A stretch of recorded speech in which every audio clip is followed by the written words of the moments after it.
Enea y Esparto, artesanía campesina.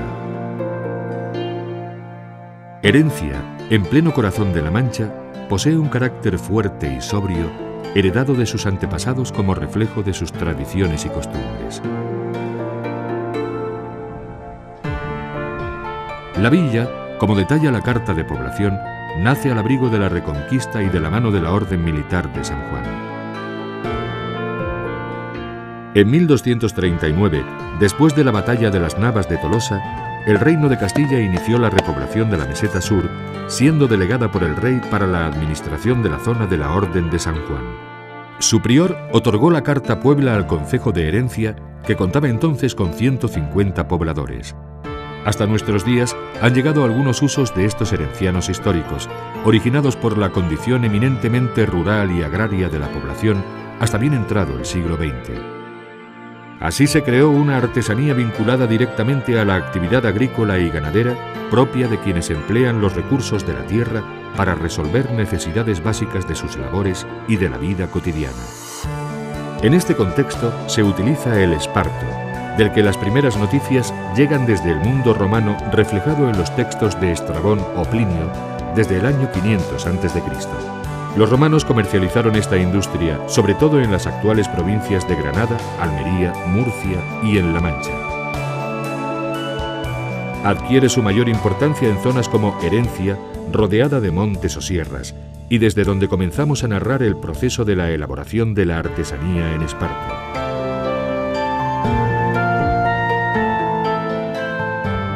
Nos dirigiremos a la Sierra de la Palenciana, ubicada en el término municipal de Herencia, carretera Villarta de San Juan. Iremos a buscar esparto, pues el esparto nace en la sierra y la enea en la Vega de los Ríos. El trabajo con el esparto formaba parte del salario del gañán. Lo realizaban los mayorales y pastores en el campo de Quintería por las noches, si llovía, o simplemente para distraerse, quedándose los jornaleros a cargo de la labor. Los trabajadores del campo aprovechaban estos días de lluvia y las noches para elaborar los utensilios que necesitaban para el desarrollo de sus ocupaciones. Francisco Díaz Pavón aprendió el oficio de gañán de su padre y así se lo enseñó a sus hijos. Aquí es donde nos encontramos con Jesús Díaz Pavón González Sánchez, trabajador agrícola y tractorista.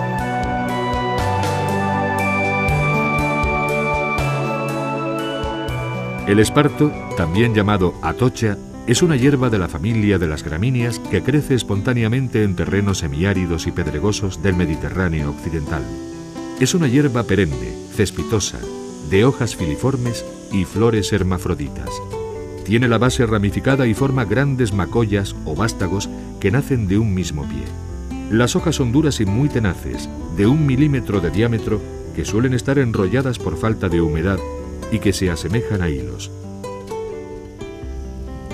Cuando la planta aún está verde, se arranca lo que será la base de los aparejos del esparto. Aunque la recolección puede hacerse durante todo el año, la mejor época para su recogida es de julio a septiembre, cuando se encuentra el de mayor calidad. Esto se coge en el verano, más que en el verano, en el otoño, para que el esparto esté granado, que no esté muy verdoso. Para utilizarlo en la artesanía, el esparto no se siega. Tiene que recogerse entero, incluida la raíz. Ayudados por un palo de madera, el espartero siega los hilos rehilándolos previamente en este palo para evitar los cortes que le produciría intentarlo con las manos desnudas. Esto es duro de pelar, ¿eh? Esto a veces los hombres que venían a arrancarlo a la sierra, con toda la calor que pasaban, las manos se les pegaban mucho porque esto es muy fuerte. Si no fuera por este palo, no podía arrancar.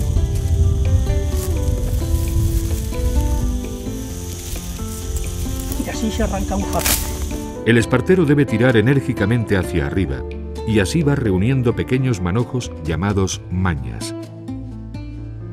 En las grandes casas de labor, Este trabajo de recolección lo realizaban cuadrillas tras la siega del trigo o la cebada para posteriormente venderlo en las propias casas al peso, en fardos, kilos o arrobas. Tras la recolección se procede a limpiar el esparto seleccionando las mejores piezas y una vez agrupado en manojos o mañas se le atan las zonas superior e inferior para que quede recto al secarse. Es entonces cuando adquiere su color amarillento tan típico.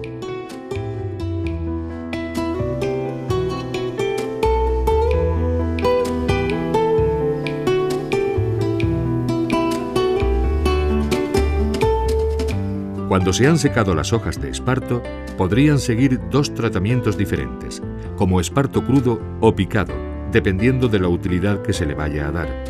Inicialmente se comenzó a trabajar directamente tal y como se recogía la planta del campo. Aquí tenemos tres clases de esparto, que uno es seco, otro es mojado y otro es machacado. Con cada clase de esparto se puede realizar una clase de trabajo. Y con el esparto seco, que es esparto crudo, se puede hacer pleita. Con el esparto mojado se puede hacer grineja de 5 ramales. Y con el esparto machacado se pueden hacer cordelillo, que esto es como si dijéramos hilo para coser, los trabajos de la pleita. En caso de trabajar el esparto crudo, es necesario remojarlo 1 o 2 días antes para que adquiera flexibilidad y así poder realizar pleita o los distintos trabajos y trenzados. Más tarde se comenzó a picarlo o machacarlo con el fin de conseguir que su textura fuese más suave. El esparto picado se debe humedecer durante un largo periodo de tiempo o cocer en agua. Posteriormente, con una maza de madera, se golpea insistentemente y con fuerza sobre una piedra lisa o un tronco para separar las fibras que componen las hojas del esparto. Yo siempre he machacado mucho porque es que mi padre me mandaba cuando él trabajaba. Hemos machacado la parte de los troncones del esparto y ahora nos vamos a las puntas. Con esto se hacía cuerda para coser los trabajos que se hacían. De esta forma se obtiene la materia prima para realizar el cordelillo y guita para coser o realizar objetos, así como el material usado en la agricultura con el que se atan los injertos.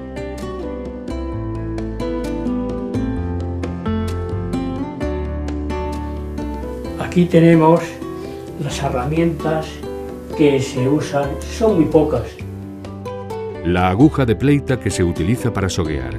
Con esta aguja se puede coser 2 o 3 pleitas a la vez.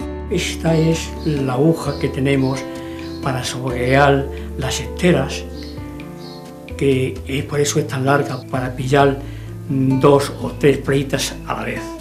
La aguja de lenguavaca es plana y con curvatura. Y aquí tenemos una aguja que esto se llama la aguja de lenguavaca, que esto es lo que más se utiliza para coser. La aguja recta para remates.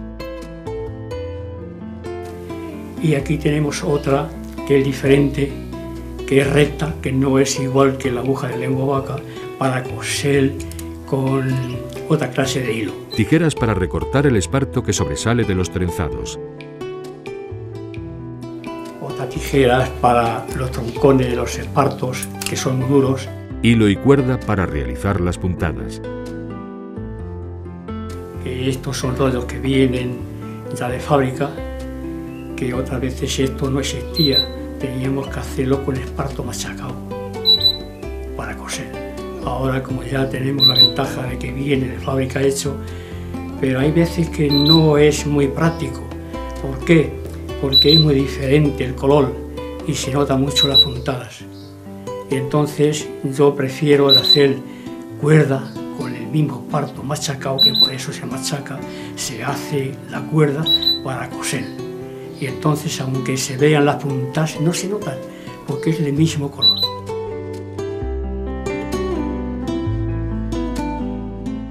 Con la maña o manojo, debajo del brazo, se realiza el cordelillo añadiendo progresivamente los hilos de esparto al retorcer la fibra entre los dedos índice y pulgar. Normalmente cada ramal lleva 2 espartos. Según se va terminando, coges un esparto y se le va añadiendo en el ramal que le va pidiendo.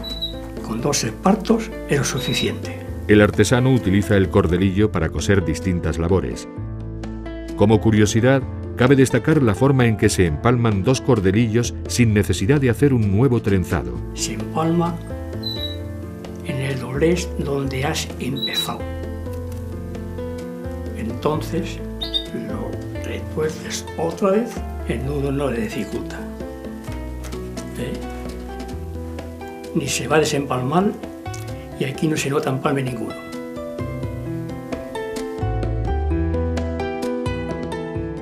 Es un trenzado con 3 ramales que se inicia formando una cruz. Entonces hacemos aquí una cruz y aquí hacemos los 3 ramales que hay que hacer la coleta. Entonces la añades siempre en el del medio. Traes de la derecha a la izquierda y ya lo has pillado. Siempre salir en el ramal del medio. Se trenza llevando el ramal de la izquierda hacia el centro para después repetir la operación con el de la derecha. ¿Ves? En el del medio siempre. Al igual que el cordelillo, se utiliza para coser trabajos fuertes, soguear y darle fuerza a la pleita. Lo doblas y lo terminas y haces el empalme igual que en el cordelillo y no se nota. Y así, como no hay nudo, como continúas cosiendo, el nudo no le dificulta el paso de la aguja.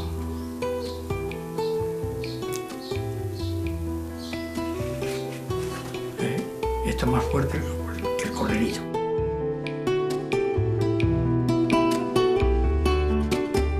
Es un tipo de trenzado que se realiza con 5 ramales.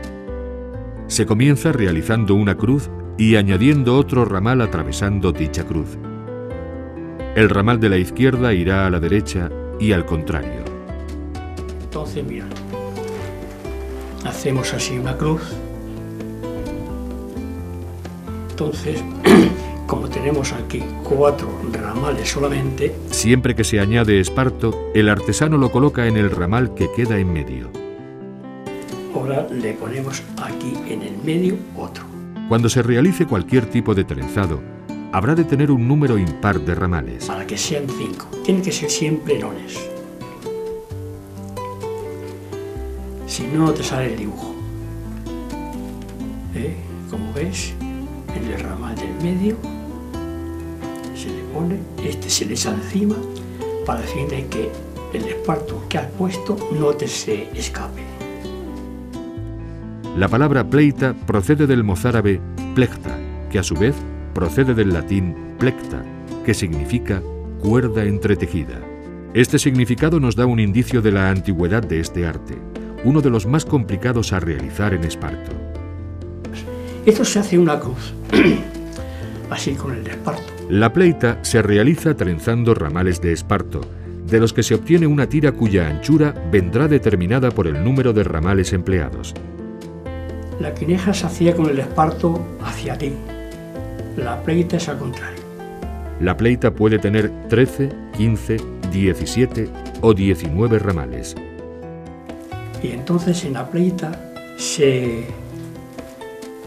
anida en los 2 lados y en todas las vueltas.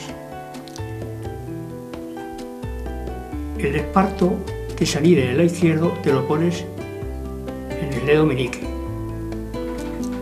Coges otros pocos y los coges y los pones en el lado derecho para ir sacando los ramales. Dependiendo de la anchura final, se utilizarán más o menos, siempre que sea un número impar. Estos ramales se parten. Como veis, aquí ponemos 3 ramales y aquí hay 4. El ramal que has añadido lo sacas por entre los 3 y los 4. Pero luego esos 4 se parten, que son 2 abajo y 2 arriba.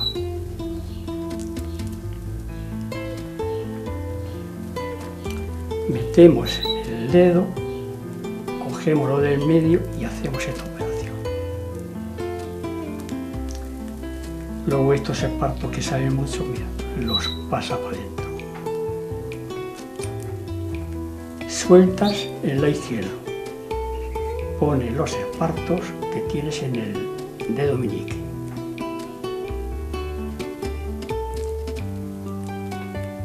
Continuamos haciendo.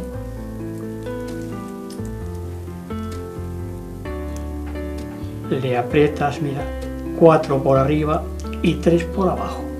Metemos el dedo para sacar este que es anillo. Estos 4 los partes. 2 para abajo y 2 para arriba. Uniendo distintas pleitas se obtendrán diferentes objetos artesanales. Estas puntas las metes para adentro, aunque luego esto se recorta. La pleita se ha venido utilizando en variados utensilios cotidianos, así como para resolver tareas agrícolas y ganaderas, tales como la fabricación de quesos.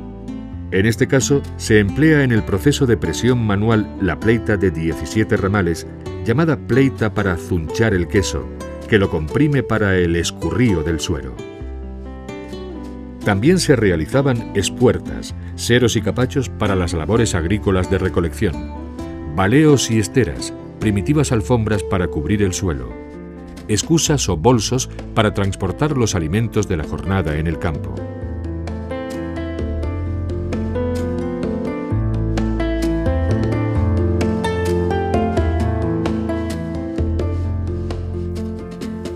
Es un tipo de trenzado en el que se realizaban puntadas anchas y holgadas para posteriormente introducir un ramal y apretar la puntada inicial. Esto es uno que decíamos que era puntada doble, porque pinchaba 2 veces en el mismo sitio, en la misma puntada.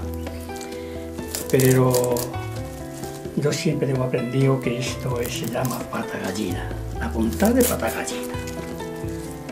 Entonces ponemos el ramal y ahora apretamos la punta. La puntada de pata gallina se utiliza para la elaboración de fundas para bombonas de cristal, al igual que para fabricar cerijos.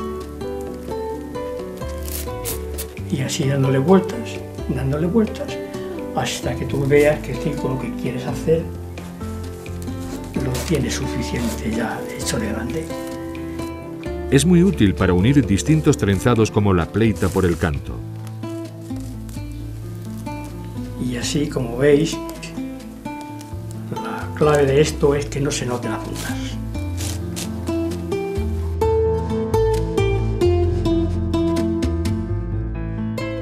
Se puede realizar tanto con esparto como con enea o paja de trigo o de centeno. El resultado al realizar esta puntada es similar a una puntada de abeja. Aquí tenemos 2 clases de forro de garrafas. Una esa de cuerda solamente y otra tenemos de guinea. Y esta puntada la llamamos puntada de abeja, porque parece un panal de las abejas la punta, y es muy parecida, y por eso le llamamos la puntada de abeja. Y se puede hacer de cuerda, cualquier cuerda, de guinea, y se puede hacer de esparto. De cualquier tipo de material se puede forrar, incluso con quineja. Con quineja también la hemos forrado.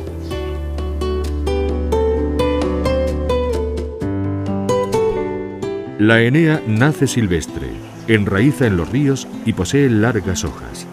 La época idónea para su recolección es el verano, durante los meses de julio y agosto. Se siega con una hoz para, después, extenderla al sol en un lugar llano hasta que las hojas pierdan su verdor natural y se vuelvan de un cálido tono amarillento. La guinea es un material que es más suave que el esparto, se trabaja mejor. Se puede hacer, igual que con el esparto, muchos trabajos distintos. La guinea no se puede hacer pleita, solamente coleta, quineja de 7 ramales, de 5, y con la guinea se pueden hacer también esteras, bolsos, se pueden hacer distintos trabajos. Vamos a hacer coleta igual que la anterior, solamente que esta coleta va a ser de guinea. La guinea se hace mucho más suave. Y esto normalmente lo hacemos para hacer serijos. Con el esparto se hacen muchos trabajos, pero con la guinea normalmente la usamos para los serijos.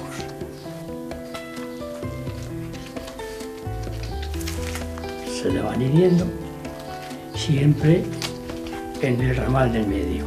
Aquí tenemos 3 y se pone en el ramal del medio. Se le pone el dedo y se le pone este ramal siguiente para el fin de que la guinea que has añadido no te se escape.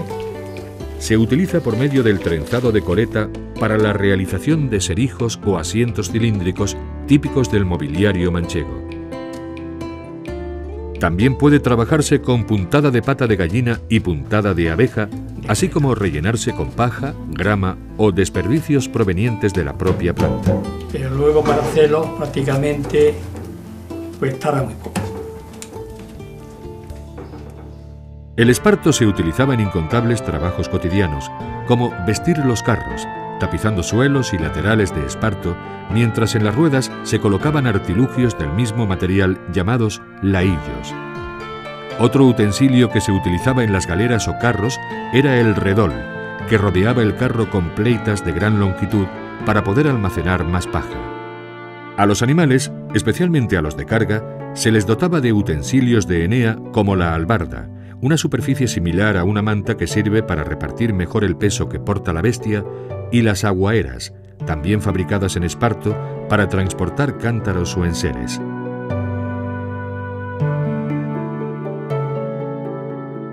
Tal y como escribió el poeta francés Jean de La Fontaine, por su obra se conoce al artesano. Es así, contemplando la labor abnegada y no siempre reconocida del artesano de herencia, que sabemos de su carácter, el mismo de esa tierra en la que se hunden sus raíces. Austera, fuerte y hospitalaria.